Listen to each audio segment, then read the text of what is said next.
What's good, everybody? This is Y and Z conversation between the generations. I represent the Y. Jay Clark, aka the Millennials, one of the best generations to ever grace the face of this earth. I have here to my side the ones that came behind us, Gen Z and babies. We just talk about life here. That's my brother Xavier Lewis. How you doing, sir?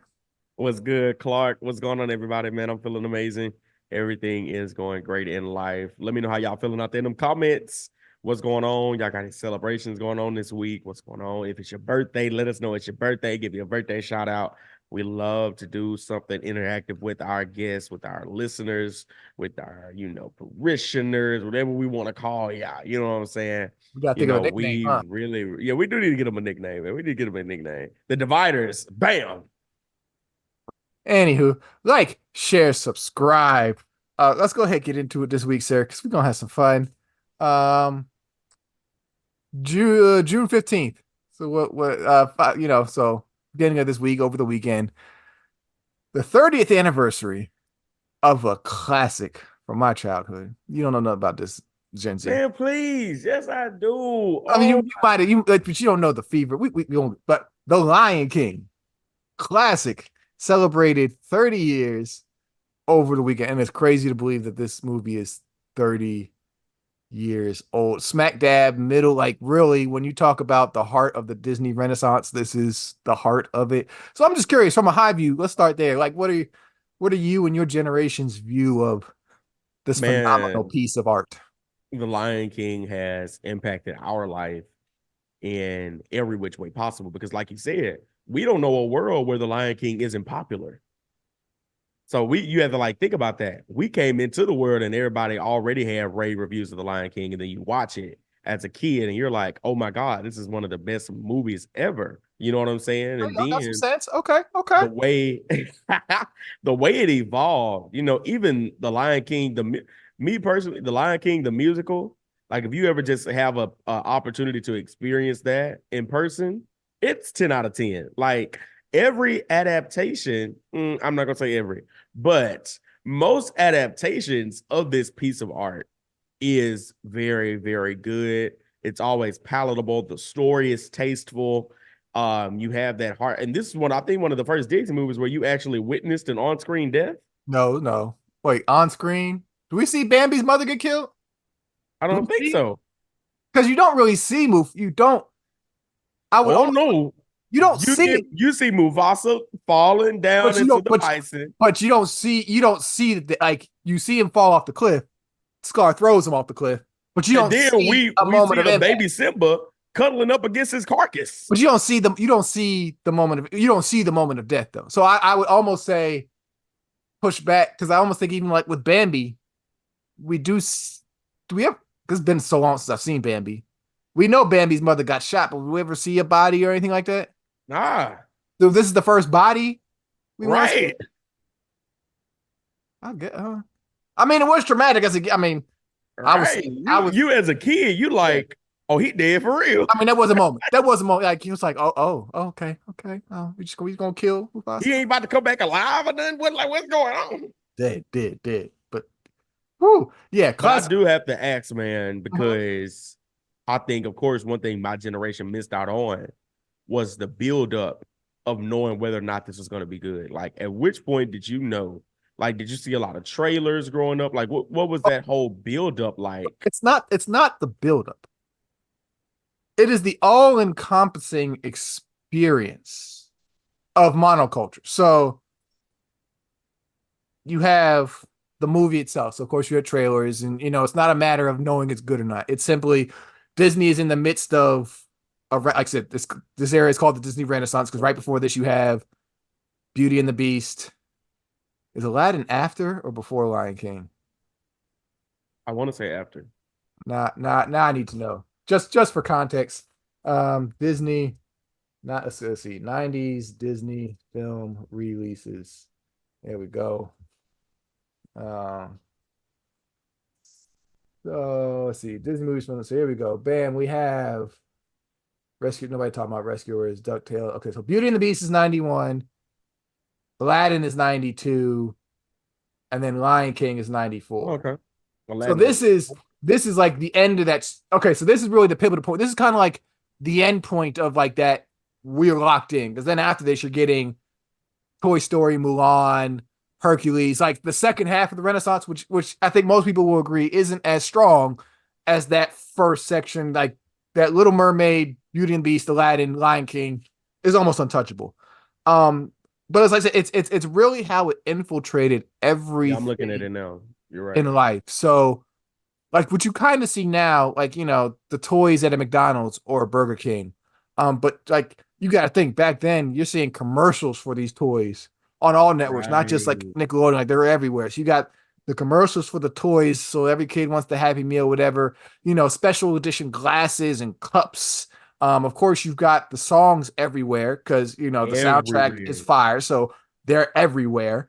On mainstream radio, so you're hearing the music, you're listening to it. Of course, we had the album on cassette, and during this period we were doing some long drives, so that thing would keep going on and on and on. You got video games. This is when you're getting movie tie-in games, so you're getting several different video games because you're getting one for the Super Nintendo, the Sega Genesis, the Game Boy, and they're all different in their own rights. Wow. You're getting books, tie-in material. Like there is so much material supporting it, and then also the fact that this isn't a 1 week or 2 week phenomenon.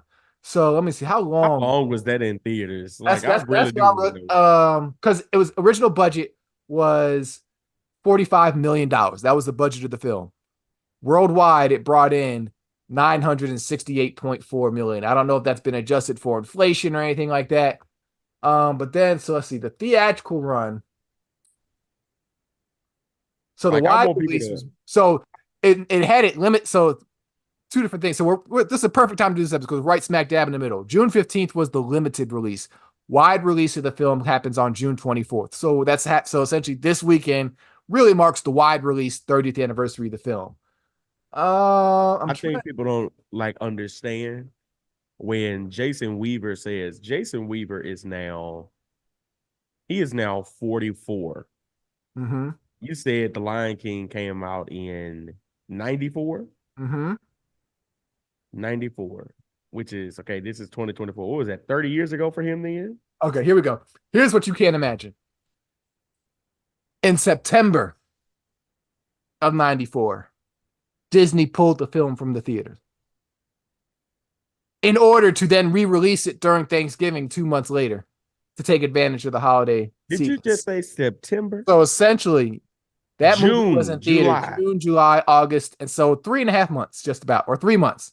I mean, that was so smart on Disney's behalf, though, because I mean, it's the Lion King. It gives summer vibes. It's a, you know, it. I can assure you, parents were taking their children to go see that. If they just had it like that, they were taking their children to go see that Well, every day of it's, the week. it's it's not even having it like that. You got to think if you wanted to see the movie, had to go to the theater. If you wanted to wait till after that theatrical That's run could real. happen, you weren't seeing the movie until the next year. Because in this case, if they re-released it during the holiday season, that VHS release probably didn't happen So until like Christmas. no, not even here. The Lion King was first released on VHS and Laserdisc. You have no idea what that is. In the US in March of 1995. So if you You had did to not wait till go the see next this year. movie in theaters, it wasn't on streaming in 90 days or 60 Oh, days. blessed You Savior. had to wait a year. And like I said, this was everywhere. So it's what people are talking about. So if you're a school kid, it's what the kids are talking about at school. You're hearing the songs. Like it was almost unescapable. And that's where like real FOMO, like if you didn't go see it in theaters, you by the time you got to see it, it really no longer mattered to an extent. But even then, it probably still mattered. That's crazy. In theaters for that first run for And 3 months. and that's short. That's short. That like I said, back in the day, your movie theater runs were about somewhere probably between 4 to 6 months average. Without Jesus. looking, like I said Disney intentionally pulled this probably a little bit early. Because they wanted to They re-release it wanted to for the catch it holidays. that holiday season in a couple months. So, yeah, can you imagine a world where movies are sitting in the theater for Four half to a six year? months. Half a Man, year. that's crazy. And like I No, said, and then the stuff was everywhere. Like I said, toys, shows, so it like it's was just everywhere. wide media. It was It's just everywhere. the monoculture. Movies rarely do that anymore. It's impossible for them to do it anymore. Y'all don't have a scene, and this goes beyond movies. Y'all don't have a scene or environment, unfortunately, which supports that. Right, Which right. it's here today and literally gone tomorrow. And that's why we hold these things. I think you see, I view you guys, your generation, is slightly envious of millennials, Gen X, boom, like because we have these touch points, these milestones, these Right, things that, right, right. regardless of your race, demographic, creed, whatever it may be, there are some cultural touch points across your generation that you just know. And Lion King is one of them. Like Right. you And know. then like I'm just saying it, like you said, it was a touch point. It's a point you can go back to no matter, like you just said, no matter across all lines and just Oh, be you're gonna like, get the that nostalgia. was special. You're gonna get that That was nostalgia. special. And that's gonna happen. As That I was see, I'm being special. slightly interrupted by my young Nah, one. man, you're good. What's up, sir? Okay. Um, Live podcasting, everybody, or whatever you want to call it. Close my door, please. Um, And then watch this, right? Then Disney does a live action remake. We got to talk about it. We got to talk about it. Being around. So, question: did you go and watch it in theaters that first I've go around? I've still never watched it, and I have Disney No, I'm talking Plus. about the original. Did you watch the original in Oh theaters? yeah, yeah, yeah, yeah, yeah, yeah. Like I Okay. said, I'm target demographic. Whoa, I'm you I'm just said. Whoa, did you just 65. say you've never watched the live action? No, I've never watched the live action one fully all the way through. Why? Why? Why? Why? I'm gonna tell you where I don't even think the CGI is bad. I think all of that actually looks great. It gives it a nice feel. I'm gonna tell you where I think Disney went wrong. And this is no shade, no tea to this specific individual. But I think casting Beyonce as Nala was the worst decision they could have made. And I'm gonna tell you why. Because at which point Beyonce fans made it a Beyonce movie. Yeah, but And that's it's that's the not. problem. It's the Lion King. But that's one, making the movie again was a simple, like this whole, as we've seen, has been a failure.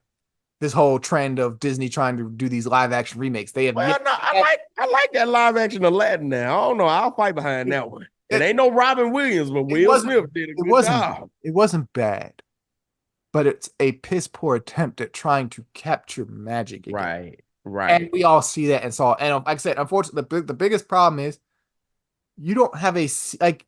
Is there such a thing as a Lion King for your generation? Do God, you no. have do you have movies from your childhood that's like, oh, yeah, if you are a Gen Z kid, you watch this movie. This movie is High critical. School Musical. But that's not, I don't think any of ours were like big box office movies. They Crossing were across just like, generations.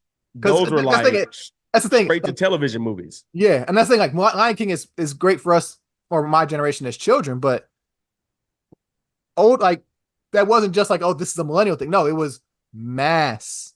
It got everywhere, everywhere. Right. That's what Take I'm High saying. School Like, Musical for y'all. That didn't get like it was nah. mass, but no, people weren't loving it like that across all generations.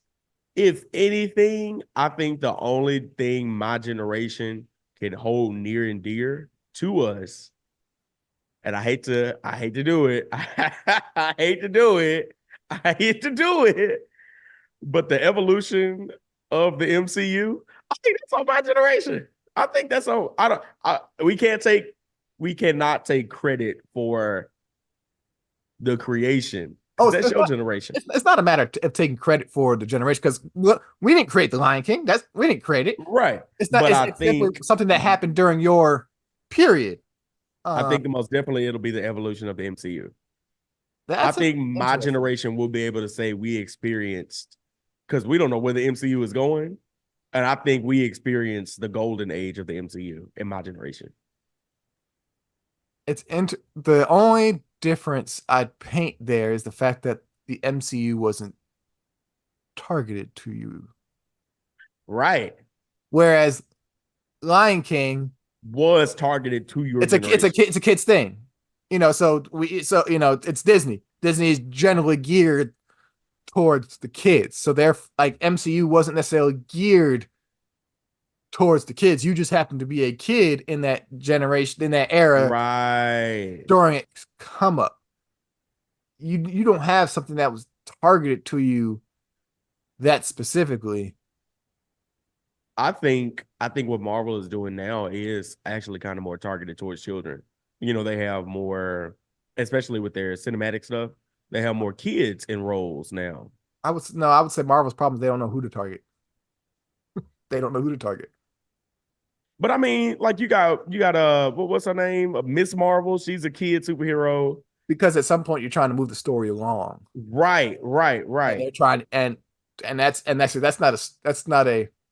more of a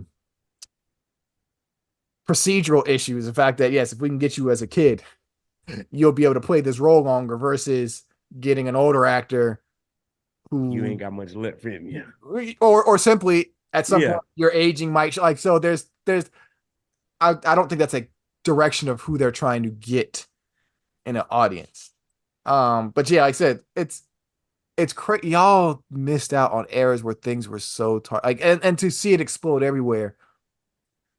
Like I said, you're seeing it on billboards. You're seeing the toys and like products, meat. Like there was so much stuff being put out to support them. Like it was literally everywhere. And then of course, because you're talking like decorations on plates, you know, you're seeing cup decorations, birthday decorations, like it's literally anything they could stick that thing on.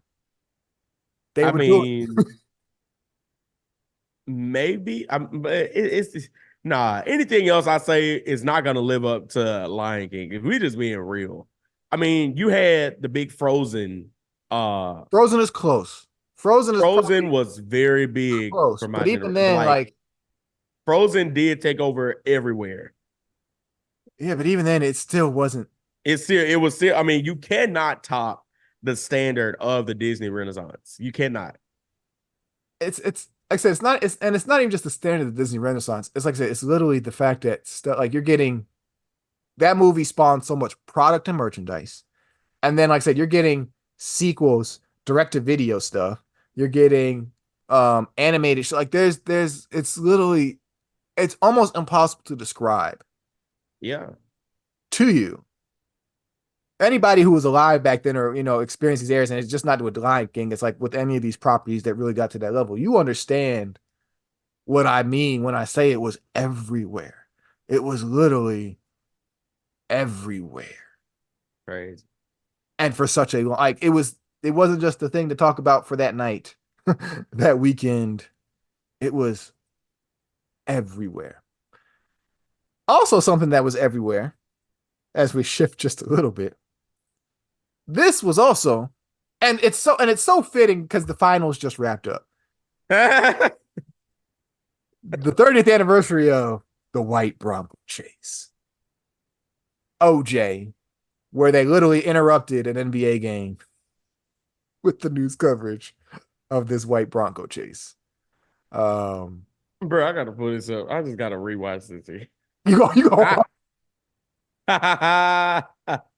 because No, man. I think it was Game 6 of the finals. I know the Knicks. I believe the Knicks were playing when it happened, and just when we talk about other things that just captured the zeitgeist in a way that you have no idea, because like if that were to happen today, we're all seeing it on Twitter, Instagram, TikTok, whatever social media in real time as it happens. We're probably even hearing about it through those mediums first, Right. versus where back then, like you had no idea this was happening until the news broke in to bring you coverage that it was happening. And even then, with that, you are then watching the coverage based off the handful of networks then, or who had the access, but they were probably all sharing the same feed. Versus nowadays, you could probably follow that chase from every streamer or subscriber who might be in LA as that thing is actually happening and getting a 50 million different camera angles. Bro, I'm just not understanding why what in his head was just like, okay, hey, AC, let's hop in this Bronco and let's just ride. I mean, you've seen all the you've seen all this. You know why. You've seen all this stuff. Like this We know why.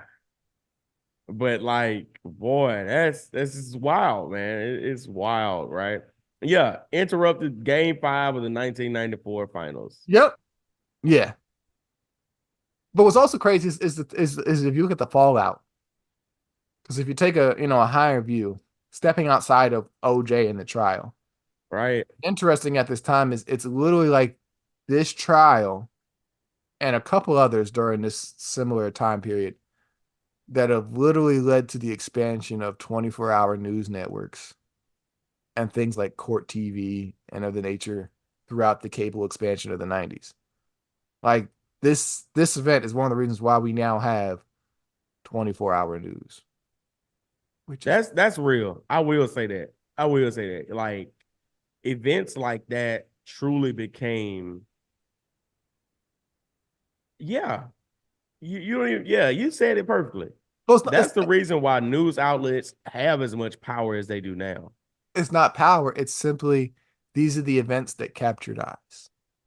And as we see now, Power. it's all about getting an audience. Yep, that's power. That's power. And what you really have is everybody now is still continuing to search for that kind of stuff. The problem was it was much easier to capture eyes back then simply because more This was mainline and less avenues for information and right, news. right. That's what I'm about to Versus say. now, it's just an OJ chase could happen now. We'd all I'm trying to figure out where would everybody go to watch it. you wouldn't.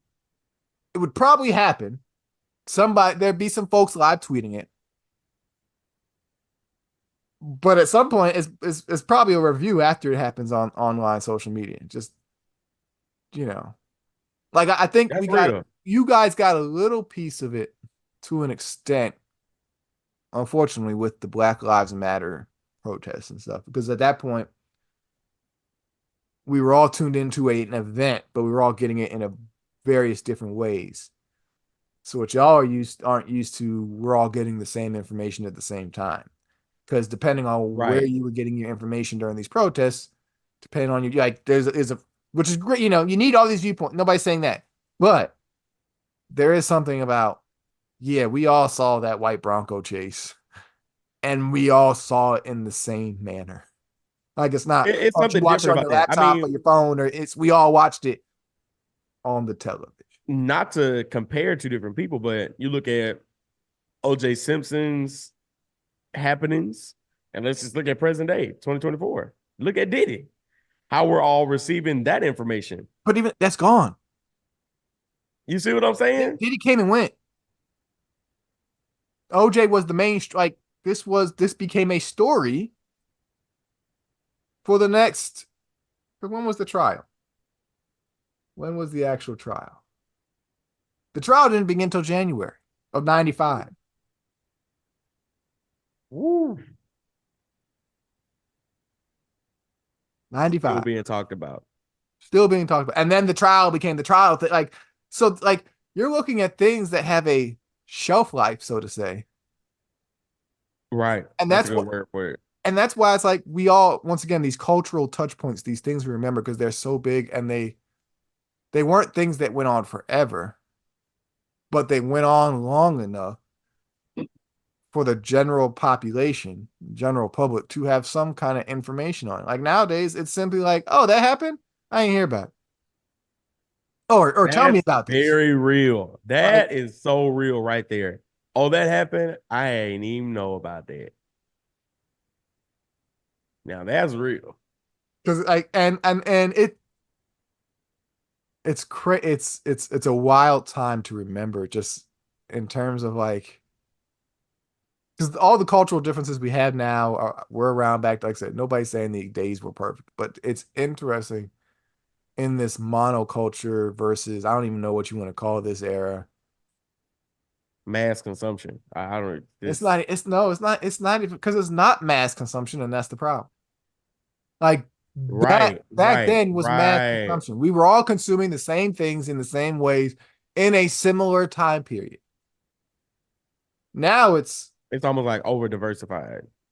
your own solo journey. You are experiencing things in Right. your own time, your own path, your own way, your own viewpoints, and everything that is systematically curated for you and your experience that is going to be different than the next person's.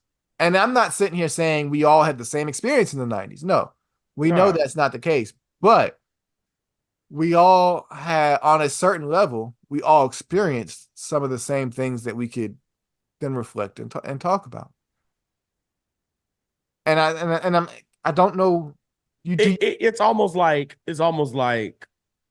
regardless if as a black person, whether you grew up in the boondocks of Mississippi, in New York, Cali, you could have been a black person growing up in the Midwest. For the Mhm. most part, for your generation, you probably have all heard some of the same phrases from your parents. When we go in this store, you had the pre-store talk. Well, that's just black culture. Yeah, that's a black. But see, watch this. But even in a sense, I don't think Gen Alpha is going to have that same. You see what I'm saying? They're not going to be able to bond with people Jen Alpha off of. getting that from me. They're not going to be able to have that same generalized experience, no matter where they grew up at, just off of culture alone. Because even now, we see black culture is changing to the point where it's becoming almost, in a sense, individualistic. Everybody's experience is that's the world we're moving to is how I experience the world, how I see it, how I interpret it, and I don't have to cross with anybody. I am curious.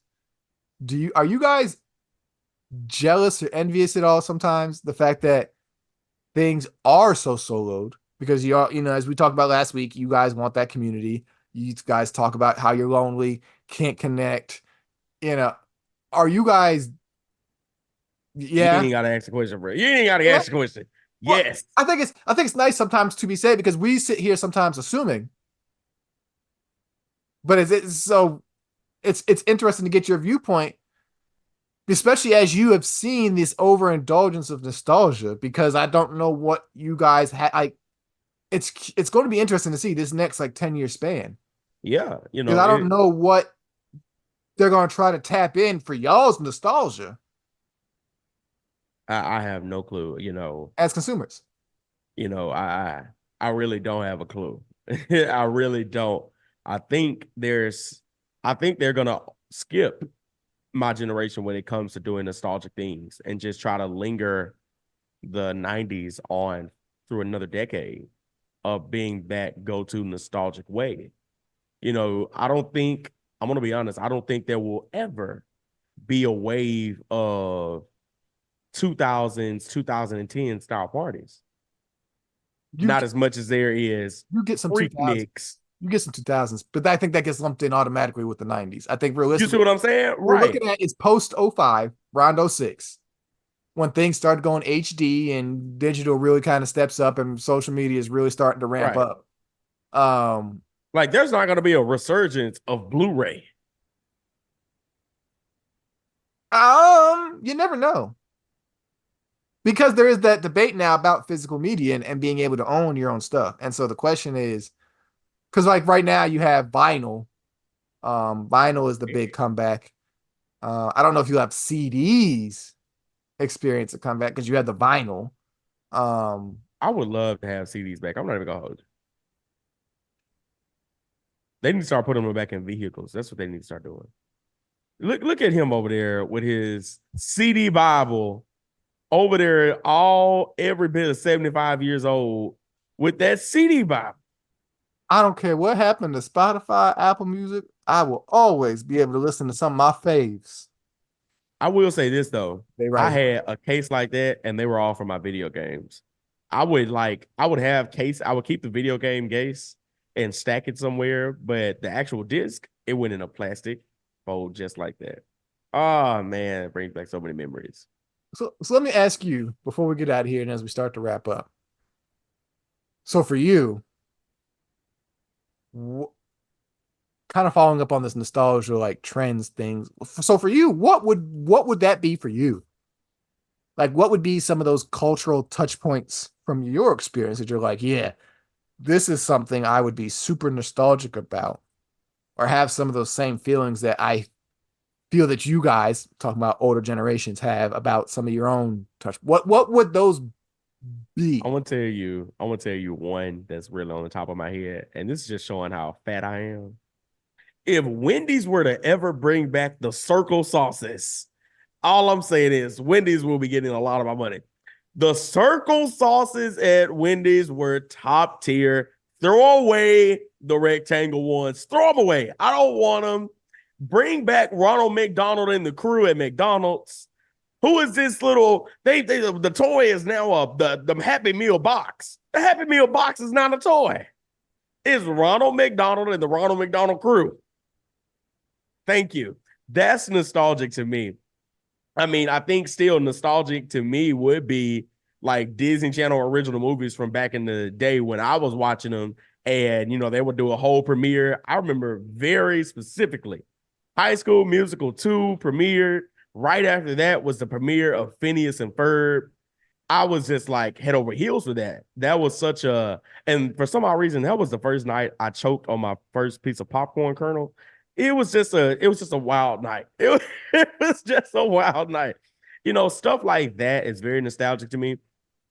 I will say, I also believe that as far as like mainstream, I think stuff like that was kind of directed, we had Kids Bop. I mean, you know, I saw this you Discover know, Kids Bob. I cannot stand it.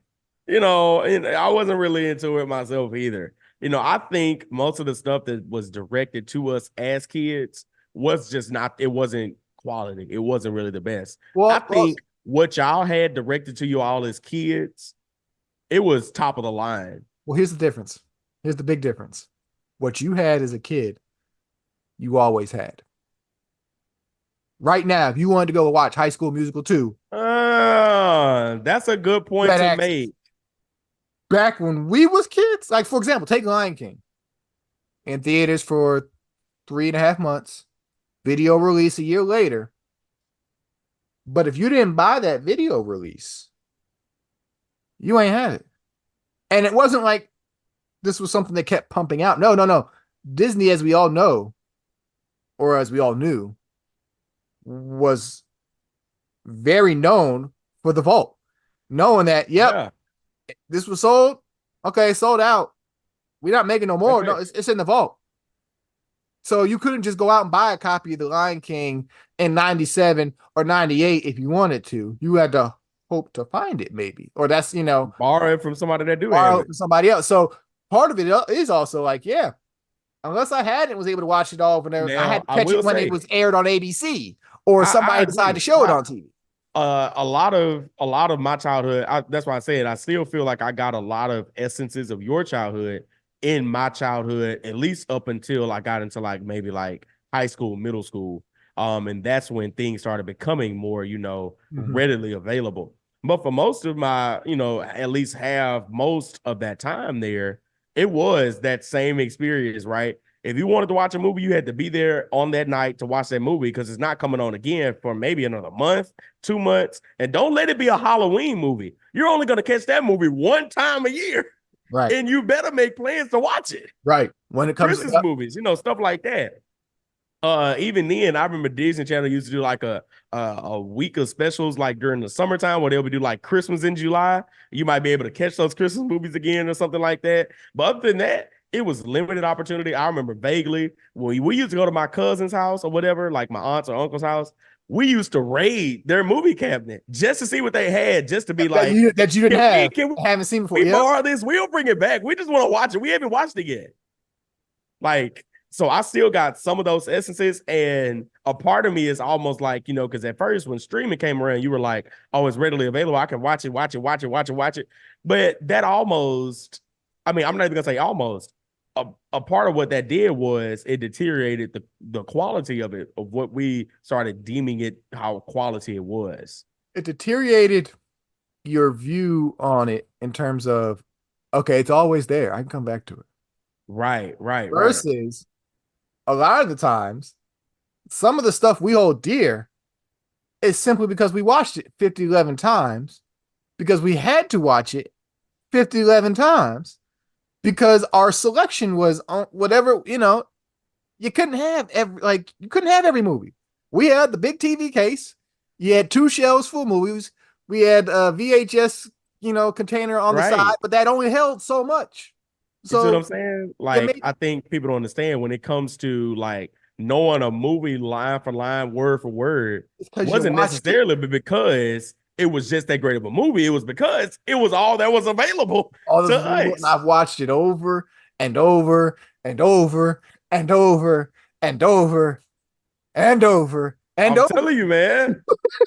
I'm Like telling you. simply because that's what I got. That's why this is comfort food, because I had it, whether I recorded it off HBO on a VHS or on the real copy, and You see what I'm saying? that was recording it off HBO on the VHS during the HBO free preview week or whatever it may be. And oh man, we used to love that. Oh, Bruh, free preview week coming up on HBO.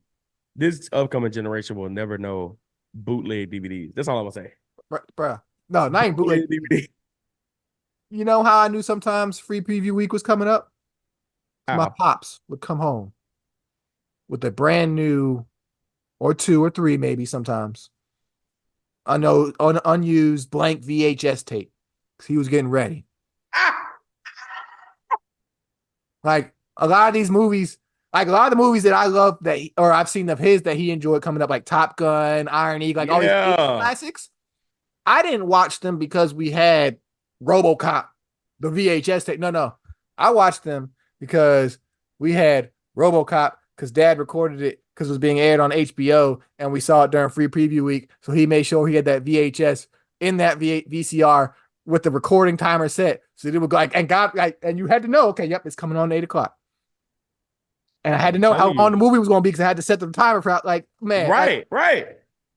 I, Like stuff like that made you value it because you had to, and it wasn't, I mean, I ain't gonna say hard work, but you had to put in some work. intention. Right. It was very intentional. It wasn't, oh, I'm gonna just stroll through and see what's on here and pick a movie and watch it. No, No, no, no. it was not that easy. We gonna talk about how not easy it was and why that made things special in another episode because that timer is running out. It's Y and Z, conversation between the generations. Jay Clark, the millennial, my young Gen Z whippersnapper, Xavier Lewis over there. You got a little taste, but man, the To things have a that whole made childhood of it would have special, been amazing. the things that made life special, that unfortunately something like this has changed so much about life, which we will talk about another day. But yeah, like, share, subscribe, follow us, J Clark 77, the real Xavier Lewis brand. My brother, you got that arm out like you got some muscles. Yeah, man. Got that arm out, man. Get in the gym. Check you out later. Peace out. Much love. Peace out, y'all.